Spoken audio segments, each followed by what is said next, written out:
Traitor. What's their own on?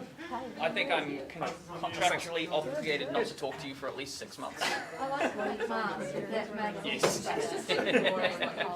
I I know, that was great of her. The masks fit. They're lovely.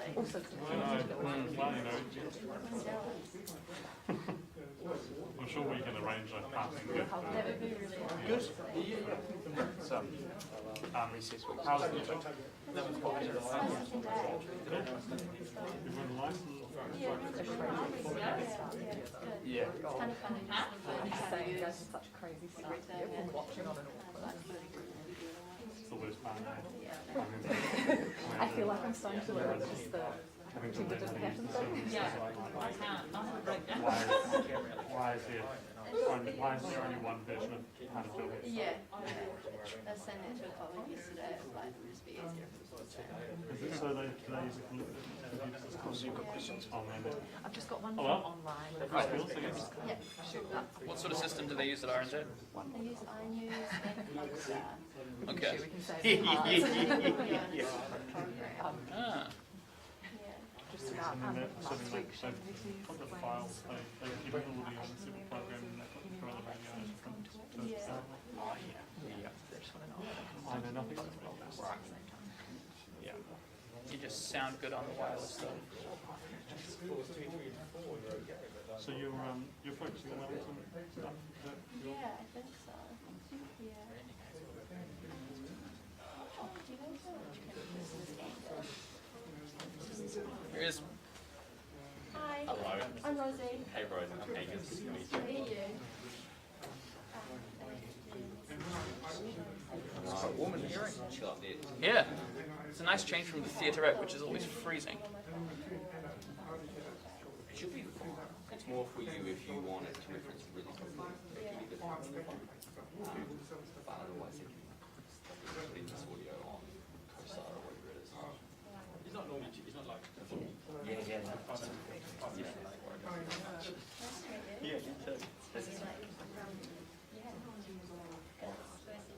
You got a front row seat. Yeah. We reserved it specially for you. Yeah. I know. It's so weird. I started in like October and it was some people from home, but it was more because they were like redoing the office. There was construction, and as soon as that finished, we went to read and everything moved on.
I love that page that you that one. It's so good. Cool. Yeah, it's really nice though. And it's like, yeah, no, I really like it.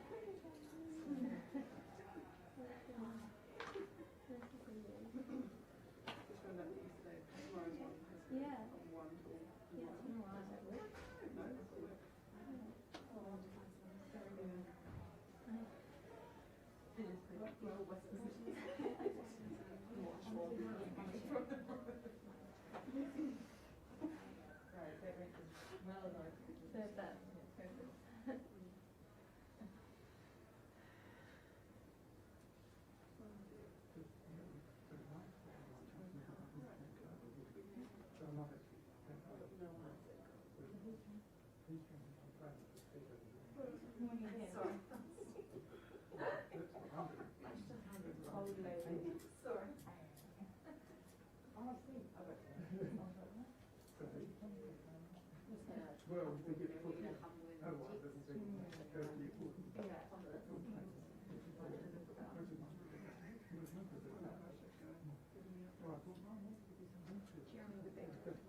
Well, no, as in like in a story this morning after the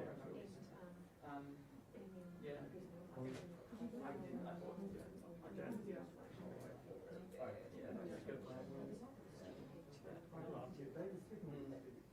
That's the thing. But yeah, great. Also admirable. Yeah. Try to get it.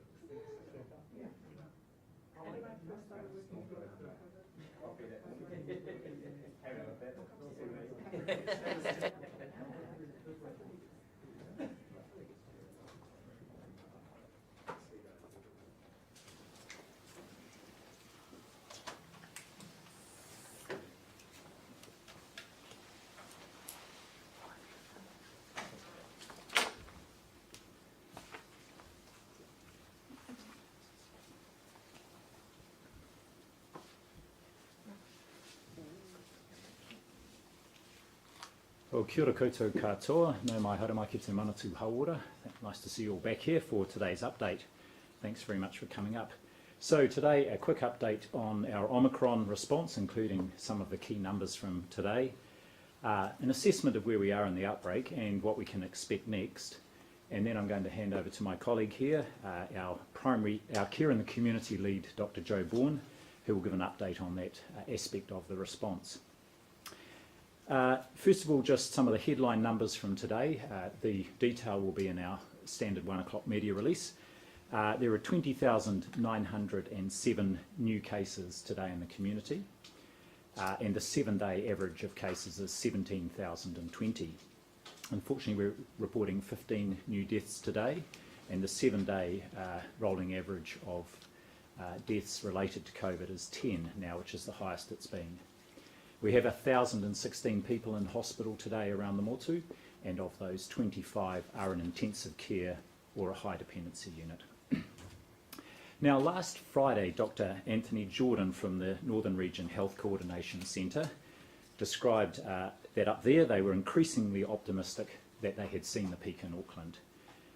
Our latest analysis confirms that COVID case numbers have indeed passed their peak in Metro Auckland and are on their way down in all 3 district health boards, counties Manukau, Auckland and Waitemata. Case numbers across Auckland today totaled 4,291, so about a third of what they were on the 4th of March, just 2 weeks ago. Our analysis also shows that the increase in case numbers across the rest of the country is also slowing.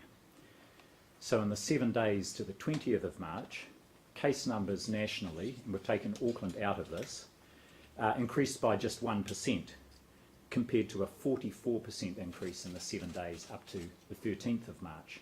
So a much slower rate of increase around the country outside of Auckland. So saying, the pattern does differ by district health board. There are encouraging signs that the case numbers are peaking in the region we call Te Manawataki, which is the Midlands region, and in the Wellington region, but case numbers are still very much on the increase in the South Island. I do have a few slides to walk you through today to just provide a bit of a picture of key features of the outbreak in Auckland and across the Motu. First of all, this is an updated slide on the case numbers in the northern region, which includes the 3 Auckland Metro District Health Boards and Northland. And you'll see today that the line of case numbers is very much following that high scenario, transmission scenario. It looks like it's in the medium to low now, but actually it's just following the trajectory of that blue high transmission curve in behind those other two. Now the peak did go higher than that original modelling showed. It's not clear exactly why that is. It may well be because most of our infections in New Zealand have been from this BA2 variant rather than the less transmissible BA1 subvariant that the modelling had been based on. Now alongside this, we can also see that hospitalisations in the northern region are levelling off. They're now sort of past the peak that they were in the Omicron surge. Hospital admissions do fluctuate, but we're watching carefully, and our expectation is that they will start to drop as the week progresses. The average length of stay for people on wards in the Auckland hospitals who have been discharged is now 3.2 days compared with just over 2 days last month. And the average stay in intensive care is 5 days. This increase in average length of stay reflects that we're now seeing people who are needing longer care. They may even be over their COVID infection, but they've got residual symptoms that need to be managed, often from underlying conditions. Early in the outbreak, we saw younger people going into hospital, often treated and discharged just overnight. The third slide is also hospital admissions in the northern region hospitals. And what you can see here is even though those case numbers in hospital in the northern region are staying high, the number of new admissions each day is dropping. So you can see those blue bars almost following that blue high scenario that's in behind there, that high transmission scenario. So the number of new admissions each day is dropping away quite quickly. But because those people who are in hospital are sicker and require longer care in hospital, the total number of people in hospitals remaining quite steady. There's also been a drop in the positivity rates of people presenting to emergency departments across the Auckland region. So they remain highest at Middlemore Emergency Department, but they've fallen from 40% last month down to 28% now. Likewise, at Auckland Hospital over that period, they peaked at about 30% and they're now down to 22%. Waitemata's positivity rate of people just presenting to ED, all of whom are tested, Waitemata is at about 18%, that's quite steady, whereas up in Whangarei it's at 16% and still on the way up. Pleasingly, the positivity rate at Starship Hospital in Auckland, the Children's Hospital, has gone from 35% down to 21% now and on the way down. The final slide I've got is just showing hospitalisation numbers across the motu. This is active cases in hospital, total. The blue bar is those that are in the Auckland region hospitals, and you can see early on in this Omicron outbreak, most of them were in Auckland, that's where it started. But the proportion of total admissions that are in the Auckland region hospitals has dropped away over this last few days or week or two. So the admissions in the rest of the country are growing, and we will continue to see them grow. So I don't think we have peaked yet in terms of our total hospitalisation. That will generally be 1 to 2 weeks after the case peak. And just thinking about hospitalisation rates, if we think back to the Delta outbreak in Auckland, over the period of that Delta outbreak, the hospitalisation rate was around 8%, whereas in this Omicron outbreak in Auckland, it's been about 0.9%, so under 1%. So this confirms Omicron less severe in terms of symptoms, but of course much bigger impact on hospital and community services just because of the sheer number of cases. Now that hospitalisation rate will appear to increase over coming weeks, because as the cases drop, yet people remain in hospital, we'll see the denominator decline much quicker than the numerator. So we fully expect that rate to increase up to over 1, even 2%, and hospitalisations will decline, but more slowly.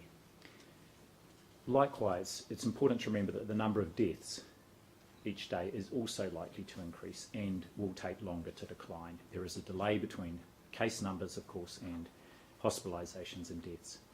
Our ongoing reporting will continue to indicate where we know the split between deaths that are because of COVID and those that are in people who happen to have COVID incidentally. And final comment just on our hospital and health system. I know that staffing shortages due to isolation requirements are a major pressure on the health system, on top of the number of people who are being looked after into the community, including in aged residential care. We're seeing that real pressure on our hospitals, and I do want to again pass on my huge thanks to my colleagues who are working so hard to ensure that everyone gets the care they need, under considerable pressure and often with up to 15 or 20% of their fellow workers away because they have COVID or because they are isolating themselves or caring for whānau members. So, what might we expect further out? International experience with Omicron suggests that in New Zealand we can expect to see cases will likely remain in the low thousands each day for some time. Hospitalisation numbers, as I said earlier, will likely peak within the next 2 weeks or so and then trend downwards during April, but likely relatively slowly, and we will expect to continue to see regional variation there. Overseas experience with hospitalisations is variable. In some places the rates have declined at the same rate they rose, while for others much more slowly. We can expect ongoing waves of COVID with elevated baseline levels of case numbers and hospitalisations. Looking across the Tasman here is quite instructive. The number of people hospitalised with COVID in New South Wales never dropped below 950 after their first Omicron wave, even as the peak of cases waned. It's now back over 1,000 as case numbers start to increase again. The 7-day average in New South Wales is around 18,000 cases per day. In contrast, in Victoria, the number of hospitalisations declined down to around 200, and they remain steady there. They're not going up again, even though their 7-day average number of cases is about 7,800. So two quite different pictures. Now, there may be some definitional differences there, but what it shows is that we can expect to have both the residual cases in the community and people in hospital. You'll be aware case numbers globally have started to rise again in recent weeks, and there are increased case numbers across the UK, with Scotland hit the hardest by a surge of the Omicron BA2 subvariant. Case numbers there are just under their previous peak, and hospitalisation figures at the highest they have been since 2020. Globally, it's likely there will continue to be further waves of Omicron, and likewise there will be new variants of concern with unknown severity, and we will face those as other countries will. Now, all of this shows that while our current Omicron wave is receding, we clearly need to keep our wits about us, and that COVID isn't done with the world just yet. However, we do continue to have some advantages here in Aotearoa. Countries experience another surge in cases from Omicron appear to be more affected by the more transmissible Omicron BA2 subvariant, and in New Zealand, that is the vast majority of our cases at the moment. So we may not see quite the same surge that other cases are seeing at this point in time again. We also know that other infectious diseases, respiratory diseases, particularly flu, and in children RSV, that's respiratory syncytial virus, could generate additional demand from the health system over winter as our borders reopen. We are looking at what's happened with these two viruses during the Northern Hemisphere winter to try and gauge what the potential impact could be here.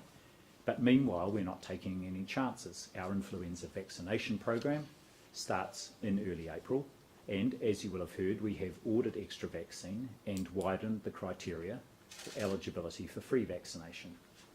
We're also looking at the role of a possible 4th dose of the Pfizer vaccine for vulnerable groups, including older people, and I'm expecting advice on that this week. However, our most significant advantage continues to be our high COVID-19 vaccination rate. This remains at the heart of our ongoing efforts to protect ourselves from the worst effects of COVID-19 through the ongoing pandemic, particularly for our most vulnerable population groups. I continue to strongly encourage everyone who isn't already to be up to date with their vaccinations, which includes getting a booster dose when it's due. There is no doubt vaccination saves lives. So, in summary, we can be cautiously optimistic we're past the peak of this outbreak, particularly in the Auckland region. We don't know exactly how fast cases and hospitalisations will fall, and with colder winter months ahead, we need to remain vigilant to COVID and other respiratory viruses.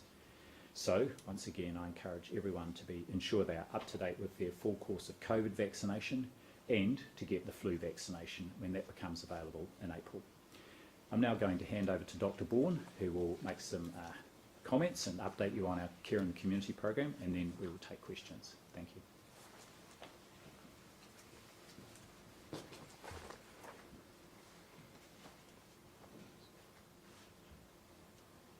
Kia ora koutou, and thanks for the opportunity to talk a bit about COVID care in the community and how we're supporting our communities to be safely looked after at home when they're able to do so. As Dr Bloomfield has just indicated, whilst we may be reaching a peak of COVID cases in the community, we're still seeing extremely high levels of engagement with people with general practices that are very much at the forefront of providing care. So compared with last year, general practices are having 15% more encounters with people each day compared with 2021. So those encounters may be face-to-face visits or telephone encounters. General practice and other primary care providers are constantly adapting how they're working to be able to deal with the number of cases that we're seeing. Those increases in activity for general practice aren't the same across the whole country, and so we're seeing the case numbers changing, that being mirrored in the number of encounters that we're seeing in general practice. So the numbers in Auckland are now starting to return to their normal levels compared with last year, but an area like the Hawke's Bay is seeing 33% more people than they were at this time last year.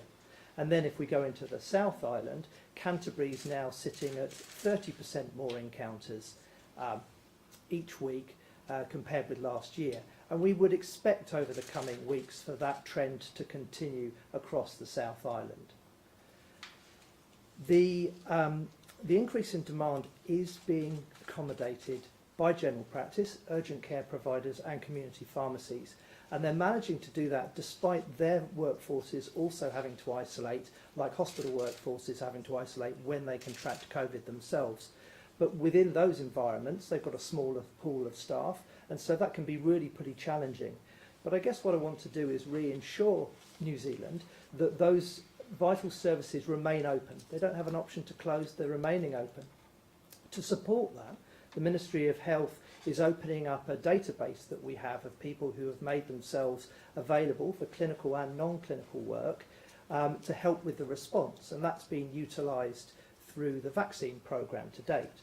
So we're notifying primary care providers that that's another resource that they can tap into if they think that they need more additional staff, which I think is going to be really appreciated as people are understandably getting tired having been living with this for the past 2 years. I just want to put a reminder as well that not all illness that's being dealt with in the community is COVID. So the rest of the clinical services that we have in our communities are still available. Excellent healthcare continues to be delivered by primary care providers every day. I was working last Friday and I had to do a home visit to somebody who was unfortunately at the end of life, nothing to do with COVID. She has an advanced cancer, and what she needed was care provided in her home. Despite all the restrictions that we have around COVID and the necessary infection prevention control measures that are in place, she had already been visited by a hospice nurse. I visited her at the lunchtime. While I was there, another person came in to deliver the hospital bed that she required, and before the end of the afternoon she was receiving medication that she needed to keep her comfortable at that time. So reassuring again that those services remain available and we need to keep providing them to people who have other conditions apart from COVID. Just wanted to update around the self-assessment form that we have that's available for people to complete when they test positive with COVID. So people will receive a text message and a link to a self-assessment form. That form is vital for allowing our care coordination hubs to understand any needs that those people may have in the community while they're isolating. We've now introduced a place where people can declare a disability that they're living with, so that can be flagged and made visible at a care coordination hub, so that they can be prioritised for contact by the coordination hub to find out exactly what needs they will have during their isolation. Another part of that form that has been added is the ability for people to flag if they have a problem with where they're isolating. So an example of a case that we had recently is a woman who had recently moved from one part of the country to another. She didn't have secure accommodation. She tested positive for COVID, and while she was being assessed, it was identified that she would be isolating in a car. The clinicians in that case were able to contact the local care coordination hub, who could identify a camper van which she was given access to, and she was then able to park that on a friend's property so she could isolate safely. In addition, a local kaupapa Māori provider made sure that she had all the food and other supplies she needed for her isolation period. And I just want to reinforce how important it is that we do continue to isolate when we've either got COVID or we are a household contact. That remains a vital part of us being able to protect those people who are more vulnerable within our communities, and so that we can, where possible, prevent the spread or at least slow the spread of COVID-19. So I just wanted to take an opportunity just to reinforce what the guidelines are around isolation for both people who have COVID and their household contacts. So a person that has COVID needs to isolate for 7 days, either from the day they've developed any symptoms at all, or if they've had no symptoms, from the day they test positive. Household contacts need to isolate for exactly that same period, and they're encouraged to get a swab at day 3 and at day 7, and at any other time during the isolation period if they develop any symptoms. If a household contact becomes positive during that isolation period, their isolation begins for the same rules as the person who was the first case in the household, either when their symptoms started or when they test positive. At the end of the isolation period, a person who has had COVID then doesn't have to isolate again if they become a household contact for 90 days. They don't have to test again for the first 28 days, but if they do get symptoms during that time, then they do need to test, and that should be by a RAT test, not by a PCR test. A person who's been a household contact and has never been positive at all has a 10-day period where if they don't develop any symptoms and don't test positive themselves, if they become a household contact again, they don't need to isolate. So that's 10 days from that point. Now, these rules may feel incredibly complicated when we're going through them, but that's because isolation remains an important part of our response and the ability to protect those who are most vulnerable in our communities. So we ask people to continue to follow that guidance during this period. Once again, I just want to take a moment to thank all the people who are working out in our communities, supporting people, working under considerable pressure, but we see them rising to that challenge on a daily basis. So thank you. Dr. Bloomfield, you were talking about a 4th shot just before for the vulnerable. At this stage, is your thinking just for people who have underlying conditions, or could that be extended to the wider New Zealand population?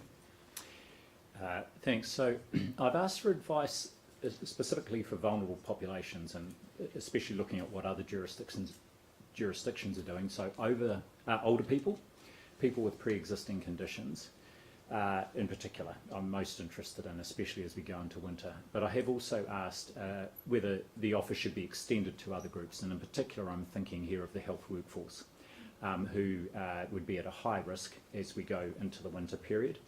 And they were one of the first groups to be opened up to get their booster shot back in December. So we are seeing overseas that the effectiveness of that 3rd shot does start to wane, And thinking of those groups that got their shots first, they were our older people, our vulnerable, other vulnerable people, and our health workforce. So taking the next logical leap after all of that has been completed and the vulnerable and then the frontline workers, would the rest of the population be gearing up for a fourth shot after that? Not necessarily. And at the moment, I don't think there's any country, perhaps Israel, that's offering it more widely to the population, but even then, I'm not sure. So at this stage, we're going with the emerging evidence, which is those higher risk and vulnerable groups. And when will we know that that will be the ministry's advice? I'll get the advice this week, and we'll discuss it with ministers later in the week, and then, of course, the decision will be theirs, and you could expect announcements sometime after they've made a decision. But one of the aims we have is to look at whether we could vaccinate those groups alongside the flu vaccination, so, 2 for 1. How early do you imagine we could see that for drugs then getting rolled out? Before the end of the year? Ahead of winter, so alongside flu vaccination. So if the decision is taken, our aim would be to do that through April, May, before we head into winter. Just on the sort of sick hospital staff, primary care staff, and presuming age residential care staff, also maybe from COVID or isolating, can you give a sense of how much pressure that is putting on the health sector? There's no doubt that, in addition to the people who are in hospital and the additional people being seen in general practice that Joe covered, probably the biggest pressure is the staffing one, because of people who are unable to work. But this is what we've planned for, and there is a number of actions in place to deal with it, including redeploying staff within hospitals and across the community. It can, and I know this has happened in some district health boards, redeploying DHB staff into aged residential care if it's needed, as well as those critical worker exemption schemes for people who are contacts, and even, although it's been used only on 1 or 2 occasions, the opportunity for staff who are absolutely critical, who have tested positive but are asymptomatic, to go back and work, but only with COVID positive people anyway. So there is a number of actions in place to help deal with that. So there's no sort of percentage you can give, like, for example, I don't know, 8% of primary care staff are isolating on the Look, the general figure we've had is that it does vary, but up to around 15 or 20%, and it varies by professional group as well. We know at some hospitals at Middlemore quite early on they had even higher proportion of their nurses off for several days, so that really did put a lot of pressure on. Dr. Bloomfield, you said we need to keep our wits about us, but tomorrow we're looking at potentially quite significant changes to our COVID protections being announced. Are we ready for that? And should we be loosening things up? Well, I don't want to preempt the PM's announcements tomorrow, but I will make the point, and I don't think there's anything that I'm going to say that conflicts with what the issues that Cabinet's been considering, and this reflects also the comments made by Dr. Mike Ryan from the WHO on the 16th of March. We are still in the middle of a global pandemic. This virus is still very fit. It has thrown us curveballs before, and it will continue to. So we have, throughout the pandemic, adjusted our settings. As we come down off the peak of the Omicron outbreak, it's appropriate that we look at and, I think, adjust the settings. But we need to make sure we are ready for whatever comes next. And that may be winter, even just winter with Omicron and other diseases thrown in, but it may also be a new variant, and we need to be prepared to redeploy the measures that we have already in place or that we have used in the past, if the indications are right, and we'll keep a close eye on that. But is it appropriate for the government to be using restrictions that were based to keep COVID-19 and its variants out of the community, to keep other illnesses such as cold and flu out of the community as well? Well, these are exactly the things that the government's been considering, because there's this balance between making sure we're protecting the population and particularly our vulnerable groups, and making sure we are only using restrictions to the extent and for the time period that they are really indicated to be used. And again, this is what I think the Prime Minister will be announcing tomorrow. And the assumptions that you've made today and the modelling, is that based on current settings, as in just as the COVID settings are today? Yes, the modelling was based on what the settings were that were anticipated and or were in place ahead of the outbreak. And of course what we've overlaid there is what's happening with the actual cases.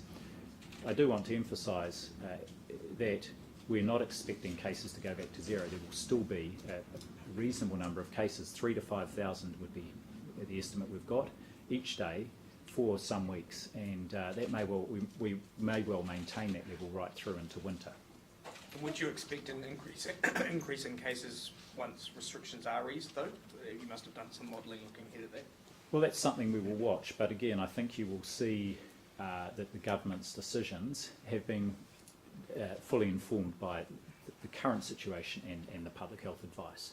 And remember, even if we look at the COVID protection framework, you know, the next step from red would be to go down to orange, and that still has quite significant restrictions in it and or public health measures. And again, the key public health measures, the ones I talk about doing the basics well, include masks, they include distancing, they include staying home if you're unwell. Have you been able to offer the government any briefings on the legal aspect of using COVID measures in relation to the upcoming flu season? Is there a legal issue there of using measures that are designed for, and legally designed for one virus against another? Is that something that someone else does? We haven't been asked for advice on that, and it hasn't been part of the discussions that I've been part of. What I would say though is, of course, as we get into winter, people won't be presenting with COVID. They will be presenting with what we call ILI, influenza-like illness symptoms. And so part of our preparation is thinking about how do we look after all those people. We've got at the moment a set of arrangements in place, our care in the community, our testing and so on, that is specifically for COVID. And so now we're thinking about what does that testing look like, what does the care look like as we go into a winter where people may well have flu or COVID or another respiratory illness, or for children it could be RSV. So this is part of our planning ahead of winter. Just back to the pressure on hospitals, has anyone with COVID had to be moved from one hospital to another because there weren't enough beds? No, that's not something that I've heard any reports of, and all our hospitals had dedicated COVID wards and or have reduced provision, for example, of planned care when they needed to ensure there were beds available for people. I should say that in addition to people being looked after with sort of hospital level care in hospital, there is also a program, particularly in the northern region, of hospital in the home, so quite intensive support for people, but ensuring they can remain in their own home. Dr. Bourne, just obviously as we head for peak of hospitalisations in the coming weeks and moving into winter, how many ICU or HDU patients could the health system cope with COVID? Well, I think we've traversed the number of ICU and HDU beds quite a bit. What I would say is that at the moment, our total ICU and HDU beds are about 60% occupied, and that's been quite consistent. We've got today 25 of those, around 300 beds. 25 have got COVID, people with COVID in them.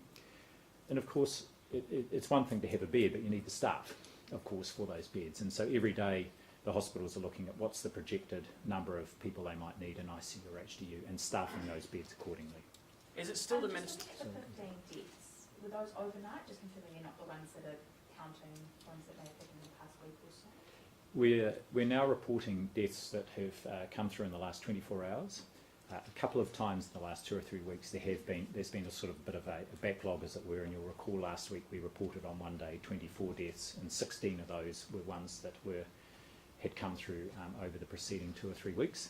We feel we're up to date now with the reporting, and so the figure each day is pretty much the number of deaths from the preceding 24 hours. And yesterday it was someone in their 20s, and over the weekend in New South Wales, a child aged 2 died from COVID-19. What does that tell you about this virus, or what should that be telling companies around the country who might not be taking things so seriously?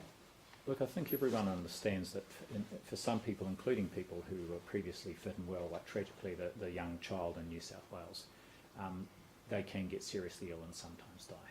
So this is not a trivial infection. And again, if we think about the number of flu-related deaths each year, it's around 500 or 600 in New Zealand in a typical flu season. We haven't seen that in the last couple of years because the borders have been shut. But if we think about around 10 deaths a day from COVID in New Zealand, and we don't expect that necessarily to go on and on right through to the end of the year, but that's well over 3,000 deaths a year. So this is clearly not, even though Omicron is more mild than earlier variants, This is clearly, a significantly more deadly virus than flu, and part of that is because it's way more transmissible. So the biggest driver of hospitalisations and deaths is simply the number of cases there are out there. So I want to encourage everybody to do everything they can to reduce the risk for themselves and others. Vaccination is by far the most important thing there. So there's a question or comment over here. Did you brief Cabinet on Monday with the Ministry of Health's perspective about the ongoing restrictions, the vaccine mandates, and the other one that the Prime Minister is currently considering? I didn't brief Cabinet myself, but we have provided input into the advice that went to Cabinet on Monday.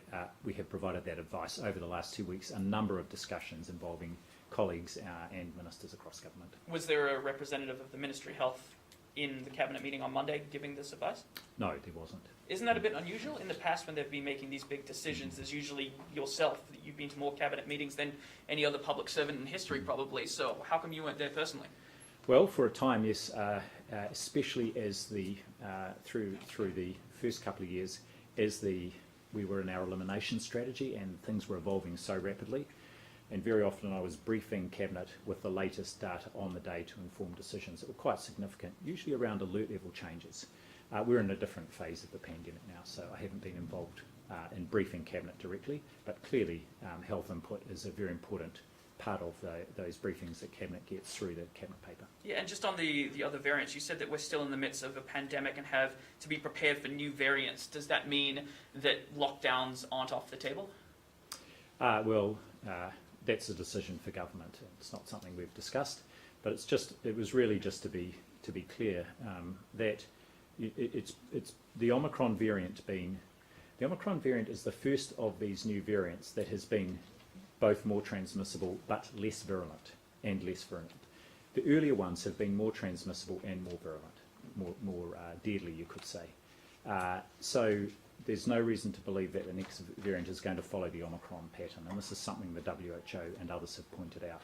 We need to remain prepared and recognise we're still in the middle of this global pandemic. Are you concerned about Deltacron that we're seeing around the world? Not specifically. I think it's very emergent, but at the moment I think it's the Omicron variant that's really the one that's causing the most problems globally. Final question. On mental health. The Mental Health and Wellbeing Commission has suggested the $2 billion wellbeing budget appears to have made little difference to specialist services. When do you think that mental health services will tangibly improve for New Zealanders? Well, the $1.9 billion that came through in budget 2019, and around 2/3 of that was for the health system. The critical investment there, and the Mental Health and Wellbeing Commission know and support this, was in for primary and community-based mental health services, and there's been a big investment in that area, and there is a range of services available now through general practice, through Māori and Pacific and youth providers that were simply not there 3 years ago, and that's where the focus has been. And part of the reason for that investment is to try and avoid the need for people to then require more specialist care. So saying, district health boards have continued to invest in specialist services year on year. But the big challenge there, and this is one that Minister Little pointed out this morning, is workforce. And there is a number of initiatives underway to expand and grow the workforce, the specialist workforce, to help support that increased demand there is for specialist services. So it's not a short-term solution, but the $1.9 billion and the health part of that was specifically aimed at growing primary mental health services. And it's great to see that there is a range of services now available that simply were not there 3 years ago. So Doctor, just following on that question, so just thinking about our sort of senior clinicians, and that could take about 7 to 10 years to sort of build that workforce up. So I suppose New Zealanders are potentially looking at another 7 to 10 years of a mental health crisis. Well, there are many ways one can grow the workforce, and part of that is, of course, the border's going to be open again, so that gives an opportunity to strengthen that workforce. But in particular, and this is the basis of the primary care workforce, mental health, is grow new workforces. And so that essentially those services now being provided to thousands of people every month is a workforce that wasn't there previously. So we will continue to look at ways to do that and as at the same time we grow the specialist workforce. I should say it's a global challenge, mental health workforce, particularly psychiatrist and psychologist workforce is a real challenge. Would you characterise it like that? Do you think we have a mental health crisis in New Zealand? Look, you're probably aware I'm not a huge fan of the word crisis because I think it's used really liberally. There is no doubt we have significant mental health issues and challenges in the country, and the health system is one part of the response to that, and there are big workforce challenges there, and that's why the government has made this big investment there. What I would also say is I'm very thoughtful about the mental health and wellbeing impact of this experience through the pandemic, and I think that's something we need to be really alert to, and thinking about how we support individuals, whānau and communities to kind of maintain and improve their well-being as we go through, as we come into this third year of the pandemic. And that's a role for all of us, not just for mental health services. And you said that for the foreseeable future we're going to have in the low thousands amount of cases going forward. Is COVID just something that we in New Zealand and indeed the rest of the world just have to live with for the rest of our lives? I think COVID will be around for good, just as the first reported, or known reference to influenza was in about the 11th century. It's something that's been with us. COVID, like other coronaviruses, will be here to stay. The question is just what sort of impact it will have on individual countries, communities, and globally. We're only 2 years into this virus having appeared, and so quite what the future holds, none of us know, but we need to be prepared. Good, thanks very much. Oh, sorry, one final just on the question. vaccination rollout. Last week, Dr Shane Ritchie said that the government's missed an opportunity to have rolled out the MMR and the COVID vaccine at the same time, and he said he's claiming around $8 million worth of MMR vaccine are going to waste. Is it possible to roll out both at the same time, and are any providers doing this? So this is something we have looked at because in particular for that age group, about 15 or 16 up to just over 30, where we know they're under-vaccinated, that's where we've been doing our catch-up campaign, and we've been looking at that for some months. Actually, logistically, it just didn't prove possible to do, partly because many of our vaccinations are being given out and have been the COVID vaccinations through those drive-through centres and our big vaccination clinics, and the vaccinators there are trained just to give the COVID vaccination. So logistically, it didn't prove possible. However, we have got some very advanced work on this, and within the next couple of weeks, we're planning to really ramp up the campaign to increase our MMR vaccination rates amongst tamariki at 12 and 15-month vaccination, but also that catch-up for those 15 to 30-year-olds, and looking to see if we can do that alongside the COVID booster. So that's work in progress. Thanks very much, everybody. See you again.